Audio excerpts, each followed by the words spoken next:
یہ احد کی جنگ ہے اور اس جنگ میں ہر چند رہبر و پیشوا شہید ہو گئے. جنگ احد میں پیشوا کی شہادت کی خبر فقط اڑی تھی اور لوگوں نے میدان چھوڑ دیا. یہاں تو رہبر کا جنازہ پڑا ہوا ہے اور امت میدان سے بھاگی نہیں ہے, میدان میں ڈٹی ہوئی ہے. یہ وعدہ ہے. تم شاکر اصلوں کملا ہے بھلا نانگ بھی کہیں دے یار ہوندے نہیں. بہت سے سنیوں کے محبوب کی اس تازہ بکواس سے اندازہ ہوتا ہے کہ اگر اس گروہ کا یہ نام نہاد معتدل شخص اتنا خوب سے باطن اپنے اندر چھپائے بیٹھا ہے تو ان کے عام لوگوں کے دلوں میں کتنا زہر ہوگا. اگر یہ لوگ اس وقت بھی صحابہ پر طعن کرنے سے باز نہیں آتے جب حالات یہ تقاضا کرتے تھے کہ یہ اہل سنت سے ہمدردی سمیٹتے, تو پھر واضح ہو جاتا ہے کہ یہ شیعہ سنی بھائی بھائی کا نعرہ, یہ وحدت امت اتحاد امت کا نعرہ یہ چورن ہے, اس کی کوئی حقیقت نہیں ہے. کیا اتحاد اسی چیز کا نام ہے کہ وہ صحابہ کو گالیاں دے, صحابہ پر طعن کریں اور ہم خاموشی سے سنتے رہیں؟ یہ بچھو ہے اور بچھو کا کام ڈسنا ہوتا ہے. بچھو اپنی فطرت سے باز نہیں آتا. جیسے شاعر نے کہا تھا نا کہ تو لاکھ پیار کے منتر پڑھتا رہے ساجد, جن کی فطرت میں ہو ڈسنا وہ ڈسا کرتے ہیں. حقیقت یہی ہے کہ بچھو ڈسنے سے باز نہیں آتا اور دشمن صحابہ پر طعن کرنے سے باز نہیں آتا.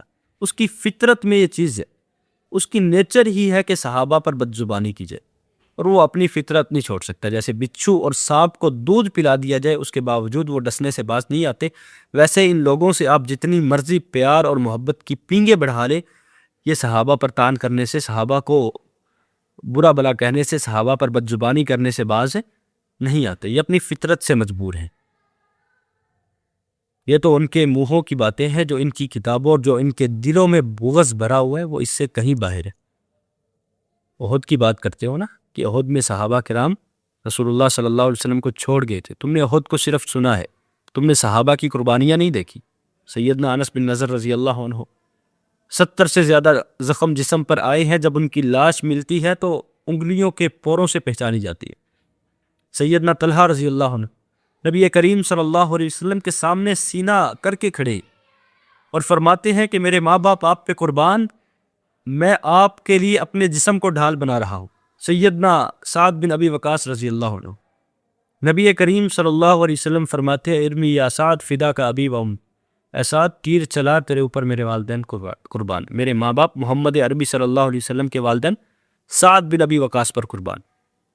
تم بات کرتے ہو صحابہ کی, تم نے کیا پاس رکھا؟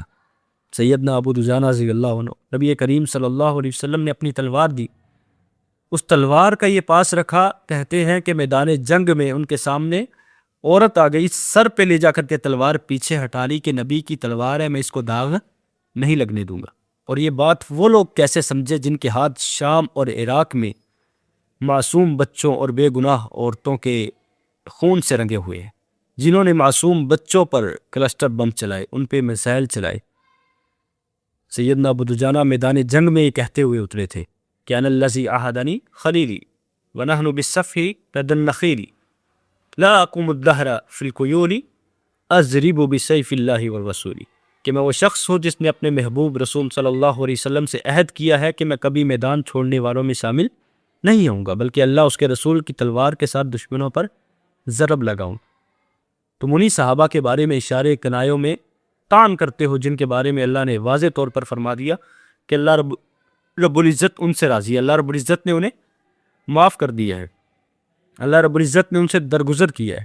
بار بار اللہ نے جن کے بارے میں صفائیاں بیان کر دی, جن کے بارے میں اللہ رب العزت نے عفو و درگزری کے اعلانات کر دیے, ان پر تمہاری زبانیں طعن کرنے سے باز نہیں آتی اور پھر کہتے ہو یہ امت کی جنگ ہے. یہ امت کی جنگ نہیں ہے, تمہارے مفادات کی جنگ ہے. تمہارے جھوٹی بڑکوں نے, تمہارے جھوٹے دعووں نے تمہیں اس نہج تک پہنچایا. اور آج اگر تم اکیلے ہو تو تمہارے اپنے معاملات, تمہارے اپنے کرتوت ہیں. تم نے عراق میں سنی مسلمانوں کا جو قتل عام کیا, شام میں روس کے ساتھ مل کر مسلمانوں پر بم برسانے والوں کے ساتھ تم ہی لوگ کھڑے ہوئے. تاریخ گواہ ہے کہ مسلمانوں پر کلسٹر بم, تھرموبیرک ہتھیار اور راکٹ سسٹم, میزائل تک تم نے استعمال کیے. تو کہاں سے تمہیں مدد ملے؟ یمن کا امن تم لوگوں نے تباہ کیا, عرب پر تم نے حملے کیے, بیت اللہ کی حرم کی حرمت تم نے پامال کی, تو کہاں سے تمہیں مدد ملے؟ اپنے ہمسایہ ملک پاکستان میں تم لوگوں نے دہشت گردی کروائی, انڈیا کو اڈے دے کر کے، اس کو بندرگاہ دے کر کے وہاں سے جاسوسوں کو یہاں سپلائی کیا جاتا رہا۔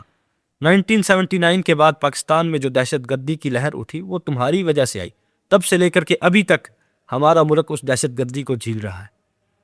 یہ تم ہی لوگ تھے جو غیروں کے اعلی کار بن کر کے اسلامی ممالک میں بدامنی اور انتشار پھیلا رہے تھے۔ یہ امت کی جنگ نہیں ہے، یہ تمہارے مفادات کی جنگ ہے۔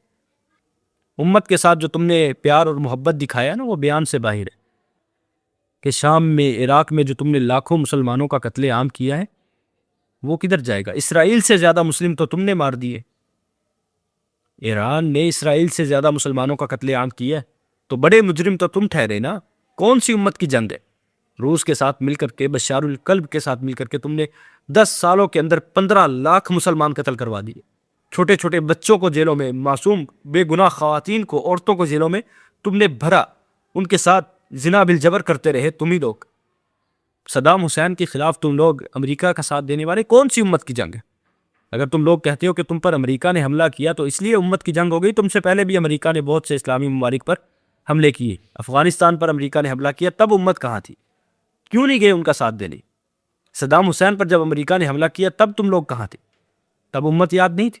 تب تو امریکہ کے ساتھ مل کر کے صدام حسین کا، اس کی جڑیں کاٹ رہے تھے، امریکہ کا ساتھ دے رہے تھے۔ جب روس نے شامی مسلمانوں کو قتل کیا تم ان کے ساتھ مل کر کے شامی مسلمانوں کو قتل کروا رہے تھے، تب امت کہاں گئی تھی؟ یہ امت کی جنگ نہیں ہے، تو برائے مہربانی اپنے یہ ذاتی معاملات اپنے تک رکھا کرے، اس کو امت پہ لانے کی ضرورت نہیں۔ اگر تمہارے نظریات صحابہ کے بارے میں یہی ہے جو تم اپنے منہوں سے بدزبانیاں کرتے ہوئے نکال دیتے ہو، تو ہم تمہیں امت میں بھی شمار نہیں کرتے، کیونکہ صحابہ معیار ایمان ہے، معیار حق ہے۔ فَإِنْ آمَنُوا بِمِثْلِ مَا آمَنْتُمْ بِهِ فَقَدِ اهْتَدَوْا، صحابہ جیسا ایمان ہی معیار ایمان ہے۔ اگر وہی تمہارے نزدیک نعوذ باللہ وہ تمہارے طعنوں کے لیے، تمہاری بدزبانی کے لیے اور تمہاری بکواسات کے لیے وہ نشانہ بن جائے، تو پھر تمہارے اندر کہاں ایمان ہے؟ ہم تمہیں امت سے بھی باہر سمجھتے ہیں۔ صحابہ وہ ہمارے لیے ریڈ لائن ہے، اس سے آگے کچھ نہیں بچتا۔ کیونکہ اگر اسلام کی ابتدائی شخصیات ہی مطعون ہو جائیں، وہ لوگ جن کے ذریعے ہم تک قرآن پہنچا، قرآن کو جمع کرنے والے، احادیث رسول کو، سنت رسول کو جمع کرنے والی شخصیات ہی مطعون ہو جائے، تو پیچھے بچتا کیا ہے؟ اسلام ختم۔ یہی تو یہودیوں کی سازش، یہودیوں کے گدھے بڑے زور و شور کے ساتھ اس کو پھیلا رہے ہیں۔ اگر کسی کو بات بری لگی ہو تو لگتی رہے، ہمیں پرواہ نہیں۔ اللہ رب العزت ان روافظ کے حبداروں کو روافظ کے ساتھ جہنم کا ایندھن بنائے۔ السلام علیکم۔